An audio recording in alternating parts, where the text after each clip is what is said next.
Whistler is located about 100 kilometers northeast of the city of Vancouver in beautiful British Columbia, Canada, and it will be hosting the 2010 Olympic and Paralympic Games. We're very excited about that.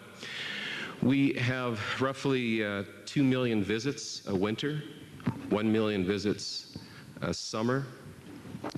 We put about $1 million into the provincial coffers every day, so we're certainly an economic engine. But how do we keep it going? We have many challenges, like all businesses do, but I liken it to a bump in the road, or bumps in the road, whereas climate change is the cliff's edge for us. What are our emissions? How much are we causing the problem? With respect to our ski area, we're only emitting about 9,000 tons of carbon. The entire resort of Whistler, about 130,000 tons of carbon. And then the scary footprint is the transportation getting there, over 1 million tons of carbon.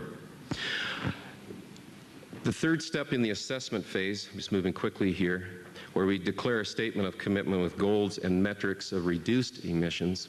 Our goal is to become carbon neutral. We already are within our ski area. But the key message I have here is, it seems to be most governments and businesses are stuck in the assessment phase, maybe even in the denial phase. We have to be in the action phase. And the focus today is on adaptation. And just a few comments on what we're doing at Whistler Blackcomb in terms of adaptation. We're certainly doing a lot of summer grooming, and that means flattening out, smoothing out our ski trails such that we can open up with less snow. Now, there certainly is an environmental issue with that, but there are techniques in doing it responsibly that don't negatively affect the environment, but certainly allow us to go from maybe opening up on 1 meter of snow down to about 30 centimeters of snow. Snowmaking is another critical component of adaptation. In the last 3 years, we've doubled our snowmaking capacity and roughly invested another $25 million.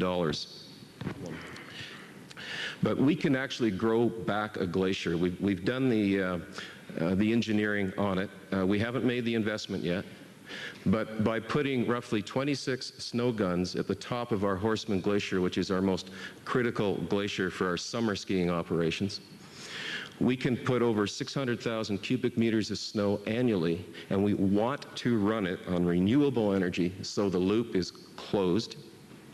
In terms of mitigation, we are developing wind energy. There's certainly challenges right now financially to get that going. We are developing micro hydro in the valley between the two mountains.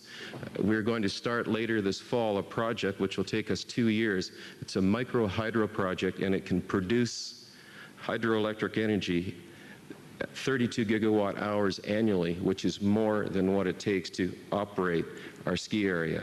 Interestingly, one project that we started this year is climate in the summer, is climate change tours. We take our guests up to our glaciers and we explain the dynamics of climate change. And there's no better way to strip denial than to put the guest right in the subject matter. And it's kind of perverse. We're actually making money doing it, but that's another story.